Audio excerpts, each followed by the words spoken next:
ਤੁਸੀਂ ਦੇਖ ਰਹੇ ਹੋ ਆਪਣਾ ਮਨਪਸੰਦ ਚੈਨਲ ਜਨ ਕਲਿਆਣ ਟੀਵੀ। ਮੈਂ ਹਨੀਸ਼ ਕੌਸ਼ਲ।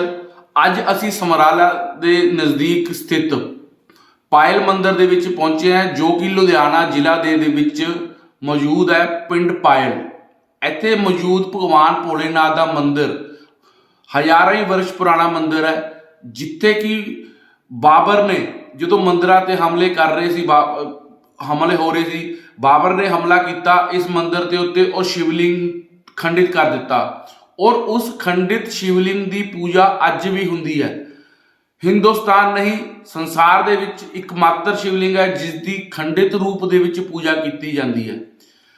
और ਮਾਨਤਾ ਇਹ ਵੀ ਹੈ ਜੋ ਇੱਥੇ ਸਰੋਵਰ ਸਥਿਤ ਹੈ ਉਹ ਪਾਂਡਵਾਂ ਦੇ ਟਾਈਮ ਦਾ ਬਣਿਆ ਹੋਇਆ ਹੈ। और ਪਾਂਡਵਾਂ ਨੇ ਅਗਿਆਤਵਾਸ ਦੇ ਵਿੱਚ ਇਸ ਸਰੋਵਰ ਦੀਆਂ 2.5 ਪੌੜੀਆਂ ਦਾ ਨਿਰਮਾਣ ਕੀਤਾ ਸੀ। ਉਸ ਤੋਂ ਇਲਾਵਾ ਉਰੇ ਇੱਥੇ ਮਹਾਤਮਾ ਸਾਧੂ ਇੰਨੇ ਹੋਏ ਨੇ, ਲਗਭਗ ਦਰਜਨਾਂ ਸਾਧੂ ਮਹਾਤਮਾ ਨੇ ਇੱਥੇ ਤਪ ਕੀਤਾ ਵਾ।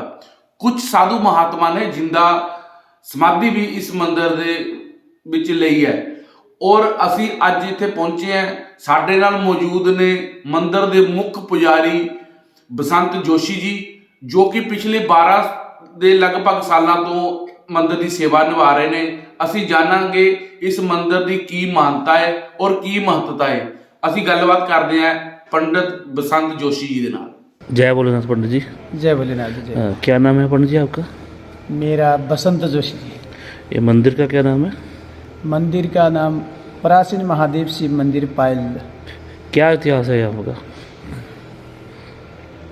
यहाँ पर जो शिव भगवान की अद्भुत शक्ति शिवलिंग है वो आज से 5300 साल पुराना है, द्वापर युग में ही स्थापित है।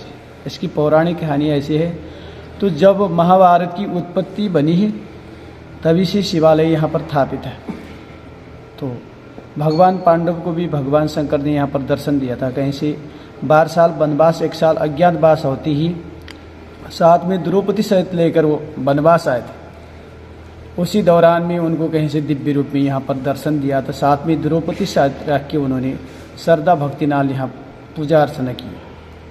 तत्पश्चात उनकी हर एक मनोकामना पूर्ण की, यानी कि मतलब जो कौरवों ने उनको 12 साल वनवास, 1 साल अज्ञातवास उन्होंने ही कराया था, उनके ऊपर केस कराया था। वो केस फाइनल हो गया तो यहाँ से फिर घर चले गए। उसके बाद में तो कई सालों बाद मुसलमान का राजा बाबर को पता चला गया कि यहाँ पर शक्तिशाली शिवालय है। तो फिर उन्होंने सेना सहित लेके, वो तो एक समय का सम्राट राजा था, राजा तो जो सोचा वही कर देता। तो उन्होंने आके मतलब इस शिवालय को सेना द्वारा आक्रमण किया। आक्रमण किए के बाद में तो नीचे तक खोदने की कोशिश किया था। भगवान शंकर ने बहुत चौड़ा रूप ले लिया, फैल गए। तो नीचे खोदा 22 फुट तक, तो जड़ का पता नहीं चला, जल निकल दिया। तो उससे नीचे भी कितनी गहराई में है जड़ कोई पता नहीं चला था। तो उन्होंने ऐसे छोड़ के ऊपर से खंडित कर दिया। तो यहाँ से रक्त की धारा बहने लग गई, 3 धार। तो कुछ आवाज़ भी हुई, तराश हो कि वो लोगों ने यहाँ से छोड़ के चले गए। फिर कई सालों तक उनके घर में बाधा अड़चन आदि इत्यादि चीज घटना घटी है। तो फिर वहाँ पर भी घर में, तो गांव में पिंड में जो बुजुर्ग लोग थे उनको बताया कि मेरे घर में और ऐसे ऐसी घटना, जो घटना नहीं घटनी थी वो भी घट रही है। जब से मैंने शिवालय को पायल जाके खंडित किया तब से ही ये घटना हो रही। तो सभी लोगों ने, बुजुर्गों ने बताया कि तूने नुकसान किया है, फिर दोबारा तुम भोले बाबा की ही शरण में पड़ो, तुम्हारा बिगड़ा हुआ काम भी बन जाएगा। और तूने बहुत ही गलत किया, जो नहीं करना था वो भी कर दिया। शिवालय को खंडित करना नहीं चाहिए। फिर वो 1526 में यहाँ आया और साथ में गाँव वाले लोगों को, बुजुर्गों को लेके तो भगवान से प्रार्थना किया कि मेरे हाथ से बहुत अज्ञान हो गई, मतलब अज्ञान बस मैंने आपके ऊपर खंडित किया हूँ। मैं जड़ भरत महापुरुष समान जाऊँ। सनातन धर्म को मैं मान्यता देता हूँ कि यहाँ पर इतनी शक्ति है। इससे पहले भी कई शिवालयों में, कई मंदिरों में हमला किया मैंने, तो जो शक्ति यहाँ से निकली तो आज इतनी शक्ति कहीं पर भी मैंने देखा नहीं। पर वो मेरे ऊपर कृपा बना के रखिए। तो आपको खंडित होने के बाद में आपकी पूजा नहीं होगी तो मैं यहाँ पर दूसरा शिवालय स्थापित कर देता हूँ। फिर उन्होंने 1526 में एक छोटा सा शिवालय बना के श्री गणेश मंदिर के नाम से रखिए। गणेश की मूर्ति, गौ की, ब्राह्मणों की ऐसी मिट्टी सी गार लग के अद्भुत मूर्ति मतलब बना की, करीब 500 साल पहले की मूर्ति भी यहाँ पर शिवालय भी स्थापित है। खुद बाबर द्वारा बना गई ही मंदिर में। उसके बाद लोग आते जाते रहे, यहाँ जंगल ही था, कोई दिन में ही आते थे, दिन में ही जाते थे। आज की डेट में तो सब यहाँ पर सभी भगवानों को मूर्ति भी रखा गया, मंदिर भी बन गई। पर उस समय आज से 20 साल पहले भी जंगल ही था, मतलब कोई आना जाना कम ही लोगों का था, जानकारी भी उतनी नहीं थी लोगों को, तो अकेले आ भी नहीं सकते और सुबह शाम आरती पूजा भी नहीं होती थी। तो लोग आते जाते रहे, तो मतलब यहाँ पर शिवालय तो खंडित है, तो पंचामृत आदि इत्यादि से पूजा करने का तो कोई फल नहीं है। खंडित शिवालय को तो जल प्रवाह करना चाहिए। जैसे घर में भी हमारी कोई मूर्ति खंडित हो जाती है तो उसको जल प्रवाह करते हैं। तो यहाँ तक ऐसे भगवान शिव का नाम लेना से भी कल्याण है, क्योंकि 2000 साल पुराना बटका वृक्ष है। ऐसे हजारों साल पुराना, 5000 साल पुराना मतलब सरोवर भी है। चारों ओर यहाँ पर शमशान भूमि भी है। भगवान शिव साक्षात रूप में तो शमशान में ही वास करते। तो उसके बाद यहाँ पर कई साधु संत ऋषि मुनियों की मतलब तपस्थली है। ये आध्यात्मिक ज्ञान का एक केंद्र माना जाता है। यहाँ बहुत साधु संतों विद्वानों ने मतलब यहाँ पर समाधि ले रखी है। यहाँ तो पंचवटी त्रिवेणी का ही फल मिलेगा। एक तीर्थों में महान माना जाता है। तो शिवालय खंडित है तो इसको हम जल प्रवाह कर देते। तो खुद हिंदू वाले लोगों ने ही ऐसे आयोजन किया था। तो भगवान की ऐसी वाणी है यहाँ, आकाशवाणी। तो जो चीज़ है यही है जो आपको मिलेगा, यहीं से मिलेगा। आप 100 बार भी पूजा और जगह करो, उसका फल एक बार दर्शन करना से और इतिहास सुनना से, नमो शिवाय का पाठ करना से ही पूर्ण फल मिलेगा।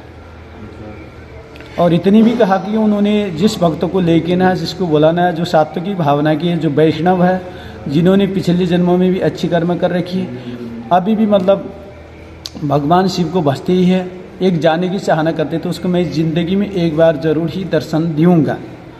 और शिवालय स्थापित करने के लिए तो कई शिवालय यहाँ पर स्थापित कर सकते हो, पर जो आपको फल मिलेगा यहीं से मिलेगा। जो 41 दिन रोज़ जल चढ़ाएगा उसको अद्भुत शक्ति और हर मनोनर्थ पूर्ण भी होगा, भगवान दर्शन भी दिएंगे। यहाँ से इतनी फल प्राप्ति यहाँ। और छोटे छोटे शिवलिंग भी है और मंदिर भी है साथ में। यहाँ पर ऐसे शिवालय थी, यहाँ पर 5-6 शिवालय उपलब्ध है, पर जो प्राचीन है यही है। इसके बाद जो बाबर ने स्थापित किया है वो 500 साल पुराना शिवालय है। जो इस सरोवर की भी पांडवों द्वारा बना गई ही सरोवर है। इस सरोवर का भी ऐसी अद्भुत शक्ति है कि यहाँ पर कुंती माता का आशीर्वाद है कि जो जोड़ी हुई कि सोमवार के दिन स्नान पानी करता है यहाँ से, उसकी संतान की प्राप्ति होती है। आज की डेट में बहुत यहाँ शिव और शक्ति का भी सम्मेलन हो गया। माता नवरात्र और नवदुर्गा माता का मतलब स्थापित हो गए, और पंचमुखी हनुमान जी का भी मतलब बहुत बड़ी सी मूर्ति बन गई।